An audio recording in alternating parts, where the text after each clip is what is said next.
Doctor Babasaheb Ambedkar तर फक्त दलितांचे नेते होते, बाकी भारतीयांसाठी त्यांनी केलं तरी काय?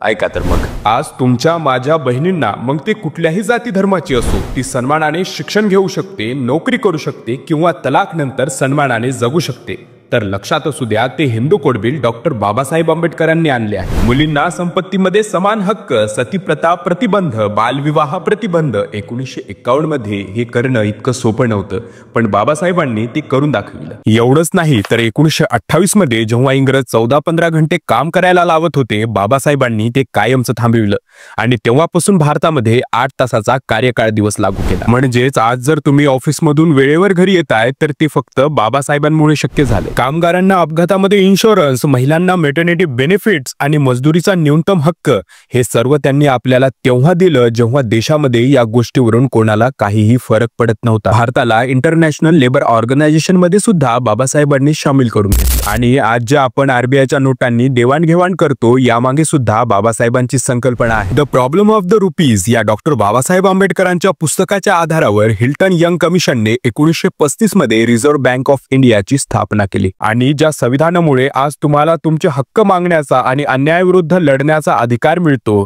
ते जगभरातील सर्वात मोठे लिखित संविधान सुद्धा डॉक्टर बाबासाहेब आंबेडकरांनीच दिले. आणि तरी पण कधी वाटलंच की बाबासाहेबांनी देशासाठी केलं तरी काय, तर या सर्व अधिकारांना सोडण्याची फक्त कल्पना करून बघा, उत्तर तुमच्या समोर असेल.